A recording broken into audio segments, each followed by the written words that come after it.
When I pulled up to my farm that morning, the air didn't smell like grass or soil anymore. It smelled like fuel.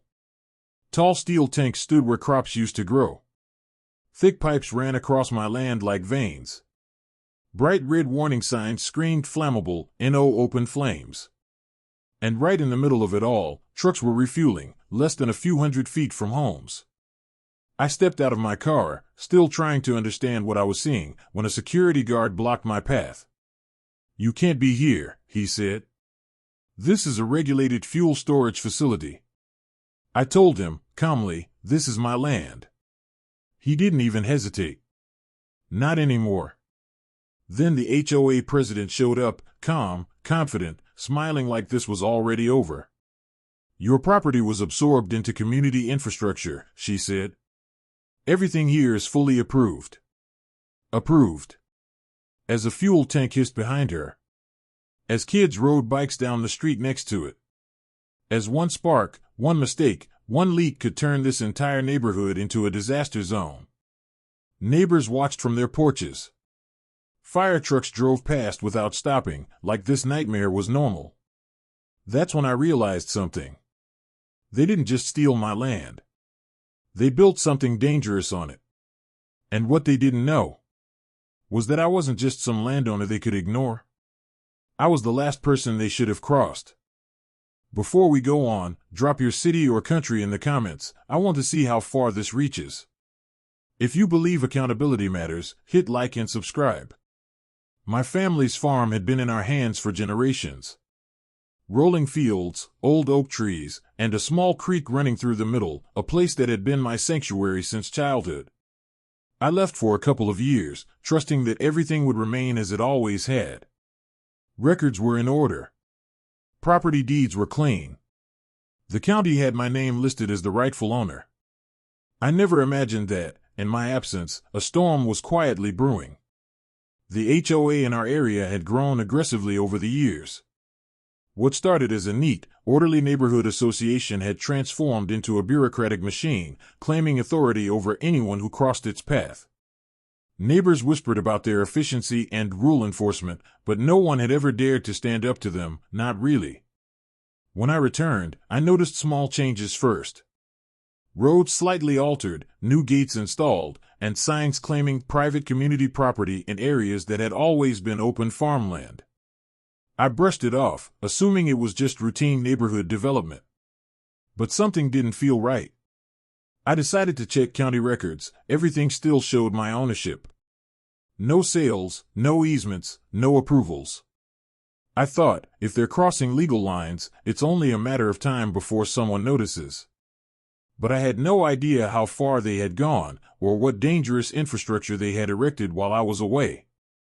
As I approached the far side of the property, I saw it, massive steel tanks, pipelines stretching across fields, and red warning placards screaming danger. It didn't belong here. My land, my family's legacy, had been quietly turned into something hazardous. And that's when the calm ended. The moment I realized what the HOA had done, a chill ran down my spine. What had started as subtle changes, small fences, new signs, occasional patrols, had escalated into a full-blown takeover. My farmland, once peaceful and familiar, was now dominated by massive fuel storage tanks and sprawling pipelines that cut through my fields like scars. The smell of diesel was thick in the air, and warning signs glared like a threat. It wasn't just my land they had taken, they had transformed it into a hazard zone, a ticking time bomb next to homes and schools. I tried approaching the HOA board first, seeking answers. Their offices were polished and intimidating, walls lined with certificates of compliance and awards for community development. I asked calmly how they had gotten approval to place fuel tanks on private land. The room went quiet. Then came the response I had half expected: everything here is legal. Your property was absorbed into the community infrastructure. When I asked for documentation, they handed over stacks of forged papers, signatures that weren't mine, approvals that never existed. Next came the threats.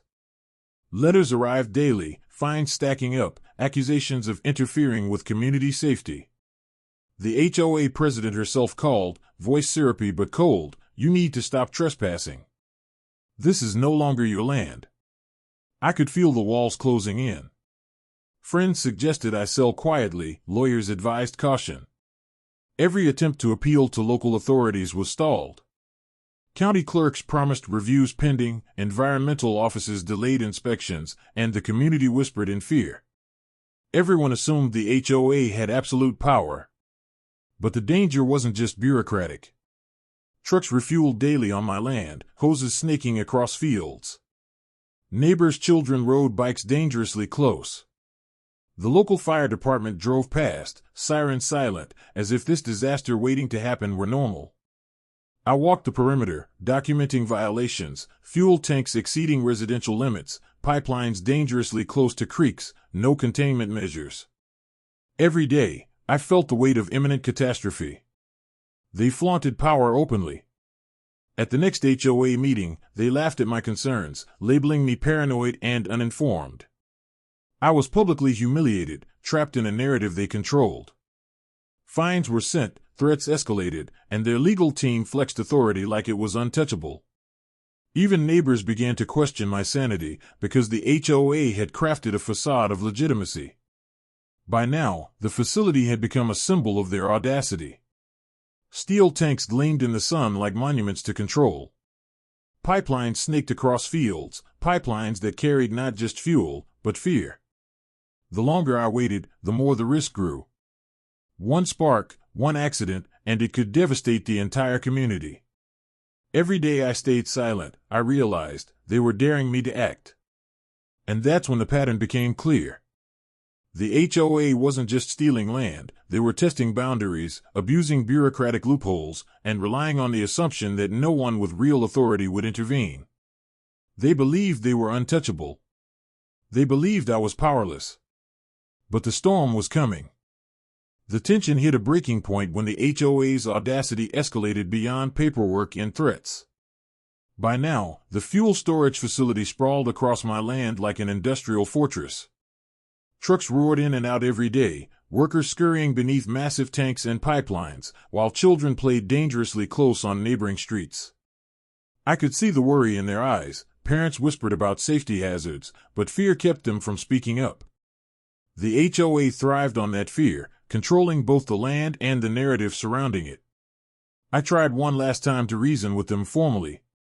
I called the HOA president, demanding proof of approvals. She answered with a calm, almost smug tone. All permits are valid. Everything here is fully compliant.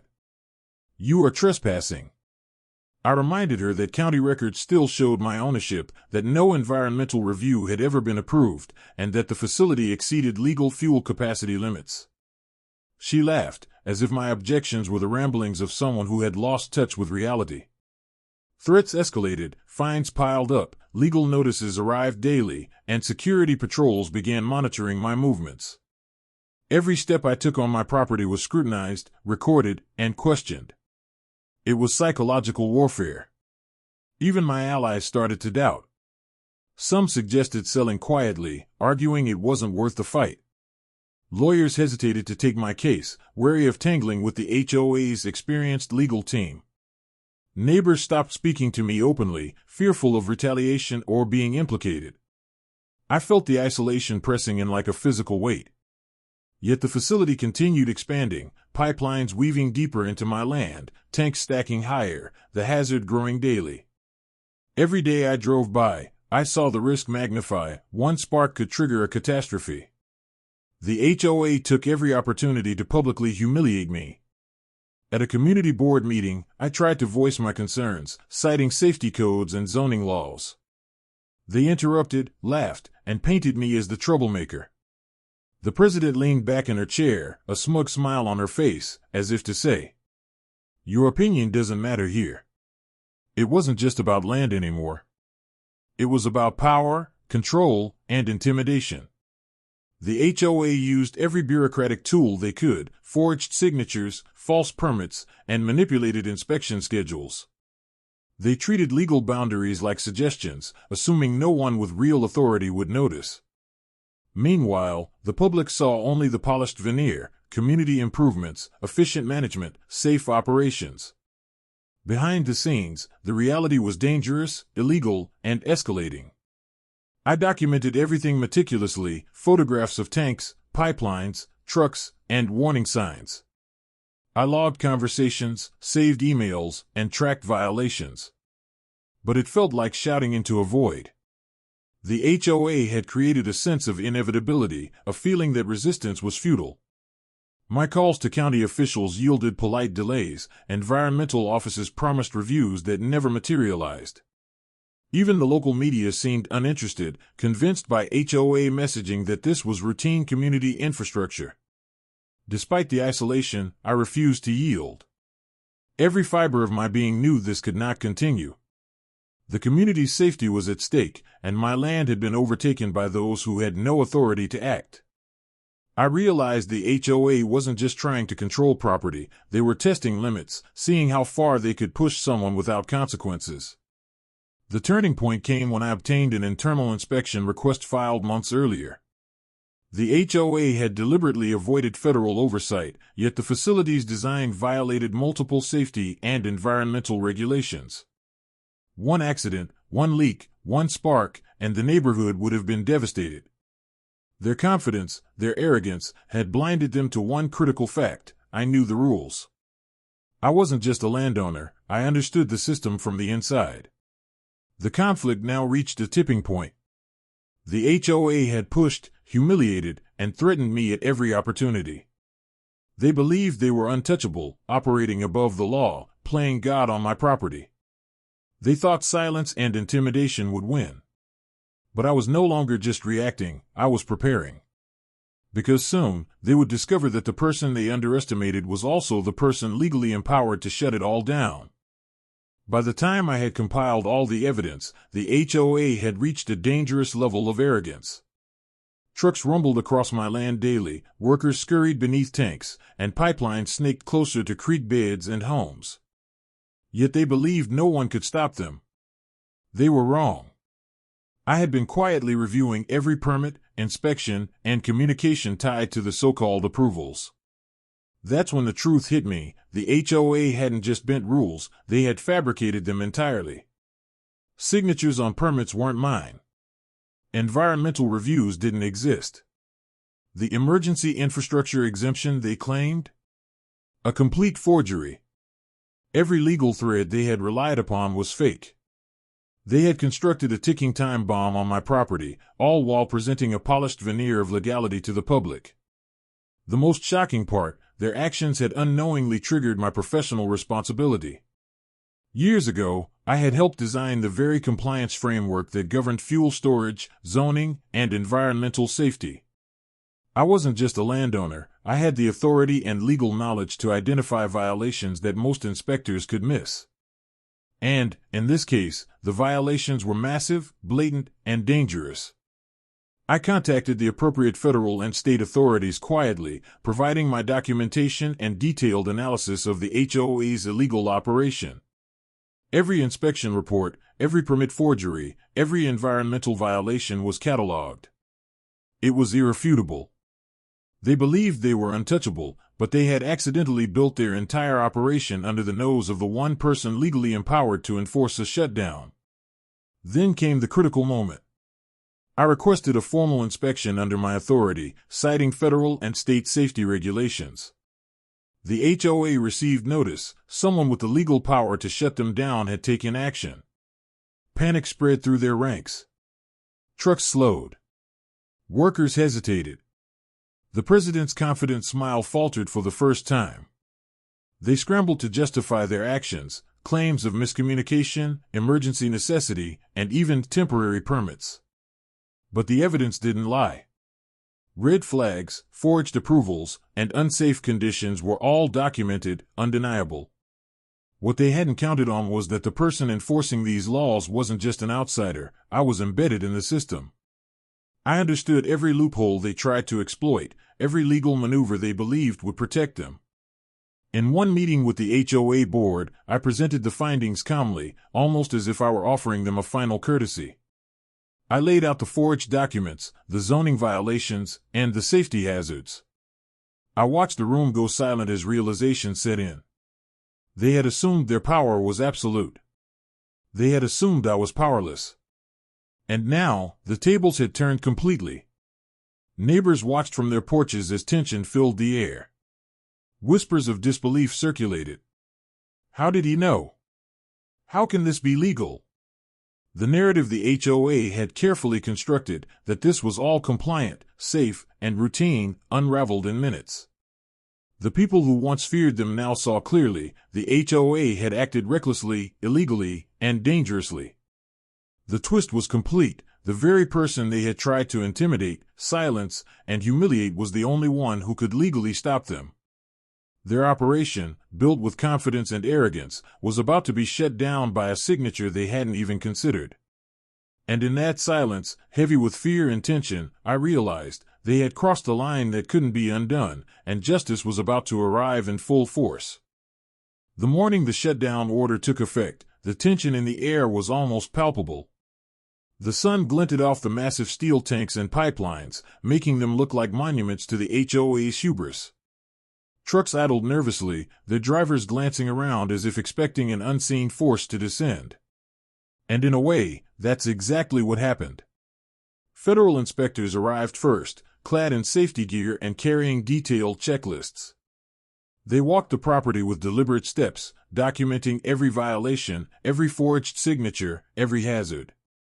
I watched from a distance, heart racing, knowing that the authority I held, quiet and methodical, was about to be exercised.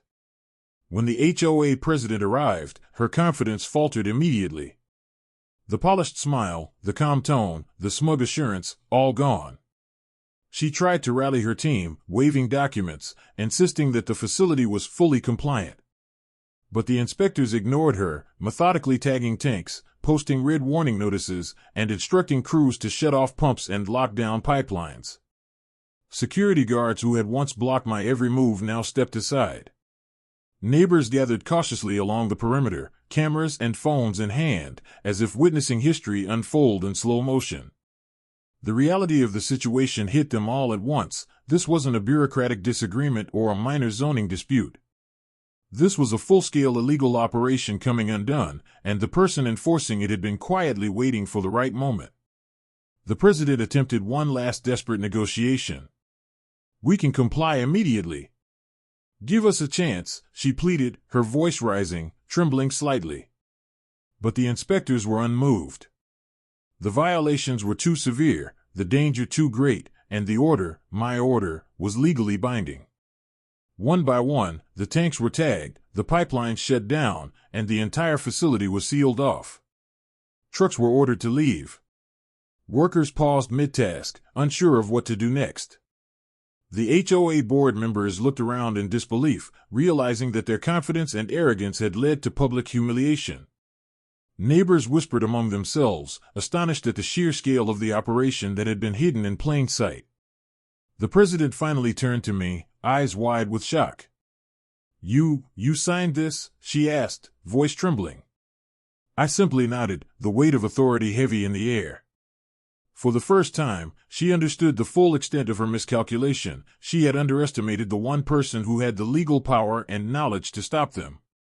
By midday, the facility was completely locked down. News crews arrived, documenting every red tag, every sealed tank, every frustrated HOA official. The story spread quickly through the neighborhood, turning the tables on those who had relied on fear and intimidation to maintain control. Neighbors who had once whispered doubts now approached, thanking me quietly, relief written across their faces.